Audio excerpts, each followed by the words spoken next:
पहला ऑप्शन तो घर वालों ने क्लोज कर दिया था कि बेटा गांव नहीं आना है, वहां कमा के खाना है। तो साथ में और एक्सप्लोर किया। उस टाइम तक पता नहीं था कि क्या कर सकते हैं। और आज भी मैं आज का छोटा सा इंसिडेंट बताता हूँ। मैं गाड़ी से आ रहा था तो रास्ते में जाम था, तो एक जगह गाड़ी खड़ी कर दी। फिर दो कॉलेज वाले लड़के थे, उनको बोला भाई यहाँ एक प्रोग्राम में जाना है, लिफ्ट दो। तो उन्होंने पीछे बिठा लिया, उनके पीछे बैठ के आया। तो उन्होंने मुझसे रास्ते में पूछा कि आप क्या करते हो, तो मैंने बताया मैं आईपीएस हूँ। वो दोनों सेकेंड ईयर में पढ़ रहे हैं और उनको नहीं पता कि आईपीएस क्या होता है। दोनों बच्चों को गुर्जर समाज के हैं, बाइक है उनके पास अपाची 1,50,000 की, अच्छे कॉलेज में पढ़ते हैं, पर नहीं पता उनको आईपीएस क्या है। ये बहुत सारे लोगों के साथ है, उन्हीं का एक सिर्फ एग्जांपल दिया है, बट बाकी बहुत सारे लोगों के साथ इस तरह गए में जानकारी नहीं है चीजों की। तो दिल्ली गए तो देखा आईपीएस क्या होते हैं, सब इंस्पेक्टर क्या होता है। तो दूसरे नौकरी के बारे में सुना, सब इंस्पेक्टर की तैयारी की। मेरा मानना है कि हम जो किसान के बेटे बेटियां हैं, हमको अगर सही डायरेक्शन सही टाइम पे मिल जाए ना, तो कैसा भी मजबूत हो, हम हाथ की उंगली से पत्थर में छेद कर सकते हैं। लेकिन हमारा तो हम लोगों को सही टाइम पे सही डायरेक्शन और सही माहौल नहीं मिल पाता। तो मैं शुक्रगुजार हूँ मेरे वो दोस्त का, वो दिल्ली ले गया। वहाँ कांस्टेबल से आईपीएस का सोचना थोड़ा मुश्किल था, तो सब इंस्पेक्टर का सोचा, तैयारी की, एग्जाम दिया, सब इंस्पेक्टर में सिलेक्शन हो गया। तो फिर से वही कहानी जो कांस्टेबल के टाइम पे शुरू हुई थी, घर पे वही कि गांव का पहला दरोगा थानेदार बन गया लड़का, और वो जीप से बंद बॉडी आने लग गई अभी सगाई के लिए। तो घर वाले पापा भी संतुष्ट थे कि हाँ अब सही हो गया, सेटल हो गया। और कोई आता वो ये कहता कि दिल्ली का तो थानेदार और राजस्थान का डीवाईएसपी बराबर रुपए छापते हैं। ये मुझे बाद में पता लगा कि पुलिस में करप्शन नहीं है, पर वो उस टाइम की बात है। तो दिल्ली में नौकरी की, पुलिस की नौकरी की। तब ये था कि अभी काफी कुछ चीजें ठीक हो जाएगी और लाइफ में कुछ कर सकेंगे। 1-1.5 साल पुलिस स्टेशन में काम किया। तो जो भाई पुलिस से परिचित हैं और जो पुलिस की वर्दी पहन रखी है, इन्हें पता है कि सुबह से शाम तक सांस लेने का टाइम नहीं होता। और कोई कभी आपको धन्यवाद बोल दे बाई चांस गलती से, तो आपकी किस्मत अच्छी है, नहीं आपको किलो में गालियां मिलती हैं।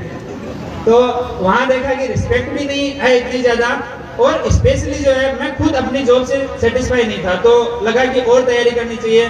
फिर सिविल सर्विस के बारे में सोचना शुरू किया, लेकिन थाने में रह के सिविल सर्विस मतलब इम्पॉसिबल जैसा मुझे लग रहा था। तो फिर सेम सिलेबस था, एसएससी सीजीएल का एग्जाम होता है एक, वो दिया। तो उसमें पहली बार कस्टम इंस्पेक्टर मिला, केरला गया, वहां फिर नई प्रॉब्लम, राजस्थान का मारवाड़ी बोलने वाला आदमी, पूरा काम अंग्रेजी में करना पड़े, बोलना भी अंग्रेजी में पड़े। तो आधी अंग्रेजी सीखी, दोबारा एग्जाम की तैयारी की। फिर दिल्ली आया, इनकम टैक्स इंस्पेक्टर मिला। वहां आने के बाद प्रॉपर तरीके से तैयारी शुरू की। और 2017 का एग्जाम था, उससे पहले मैं फेल तो कई बार हो गया था। 13 से एग्जाम दे रहा था, 13 में प्री नहीं हुआ, 14 में नहीं हुआ, 15 में नहीं हुआ, 16 के एग्जाम में इंटरव्यू कॉल हुआ, और 17 का एग्जाम है उसमें फाइनल सिलेक्शन हुआ, और आईपीएस मुझे गुजरात कैडर अलॉट हुआ। एक यहाँ आज मेरा आने का एक पर्पज ये भी था कि ज्यादातर जो बच्चे हैं वो डिमोलाइज फील करते हैं अपने बैकग्राउंड की वजह से, अपने मार्क्स की वजह से, या फिर कि मेरे पेरेंट्स हैं वो इस आईएएस आईपीएस नहीं है, या बड़े आदमी नहीं है, तो हम वो नहीं कर पाएंगे जो ये एलिट क्लास लोग करते हैं। मेरा 10वीं क्लास के मार्क्स हैं वो 55% है, 54.5, आधा तो मैंने बढ़ा के बताया है, 54.5% है। 12वीं क्लास के मार्क्स हैं वो 67% है, और कॉलेज के मार्क्स हैं वो फिर से 54.5। तो अभी जो सामने आप लोग बैठे हैं वो तो सारे प्रतिभाशाली हैं, 85% से ऊपर वाले बच्चों को बुलाया है। बाकी जो लोग हैं वो भी, अभी तो मुझे कोई 55% वाला मिलता ही नहीं है। मैं बच्चों से पूछता हूँ तो कोई 55% जैसा मिलता नहीं है। तो कई बार तो मैं परसेंटेज पूछ के आगे सवाल बंद कर देता हूँ कि कहीं ये रिवर्स ना पूछ लेंगे सर आपके कितने थे। तो मैं 55% वाला आदमी आपके सामने आईपीएस बन के खड़ा हूँ। तो हम लोगों की एक्सपेक्टेशन आपसे क्या है, ये चीजें आपको सीरियसली समझनी चाहिए। और डेफिनेटली समाज में सुधार आया है, नौकरियों की संख्या बढ़ी है, जीवन स्तर में सुधार आया है, स्वास्थ्य में सुधार आया है, महिलाओं की स्थिति में सुधार आया है, लेकिन अभी भी हम लोग वहां नहीं है जहां हमें होना चाहिए। आपको मैं देखता हूँ गाड़ियों पे गुज्जर लिखा हुआ, अच्छा लगता है देखिए गुजरों की गाड़ी है, चलो 5, 7, 10 लाख 20 लाख की प्रॉपर्टी है इसके पास, लेकिन वो मुझे इतना अट्रैक्ट नहीं करता है जितना किसी ऑफिस के बाहर गुजर लिखा हुआ।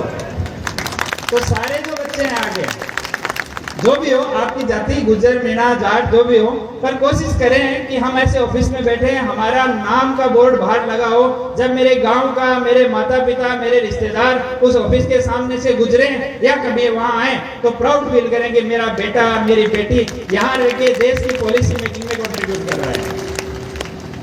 तो सारे के सारे बच्चे मेहनत करें, जी जान लगाते हैं, कभी डिमोलाइज फील करें तो पीछे मुड़ के देखें कि माँ बाप कितना स्ट्रगल करते हैं। मेरे माता पिता अभी भी 4:30 बजे मेरी माँ खड़ी हो जाती है, मेरे पिताजी 5 बजे अभी भी खड़े हो जाते हैं, 1 किलोमीटर दूर खेत है उसमें खेतीबाड़ी करते हैं। तो उनका संघर्ष देखने के बाद में कभी भी थकने का मन नहीं करता है। पापा को बोला कि सर पापा सीधी रख लो, सीधी होता है जो हिस्सेदारी में आधा काम वो कर देता है, आधी अनाज ले जाता है। बोलो भाई IPS तू बना है, मैं तो किसान ही हूँ। तो उनका जो चीजें हैं कि वो किस तरह से अपने मोरल वैल्यू को, अपने एथिकल वैल्यू को हाई रखते हैं और अभी भी हमसे ज्यादा मेहनत करते हैं। तो जब भी हम थकान महसूस हो, हमें लगे कि हम बहुत कुछ कर लिया है, तो एक बार अपने पेरेंट्स को देखें कितनी आशाओं के साथ में, कितनी अपनी इच्छाओं को दबा दबा के वो लोग हमें पढ़ाते हैं, इतना मौका देते हैं। आज भी इस एरिया में या दूसरे एरिया में जो भी एग्रीकल्चर करने वाली सोसाइटी है, चाहे वो गुजर है, चाहे वो मीणा है, चाहे वो जाटों का कुछ ग्रुप है, चाहे दूसरी कुछ कास्ट है, जो भी खेती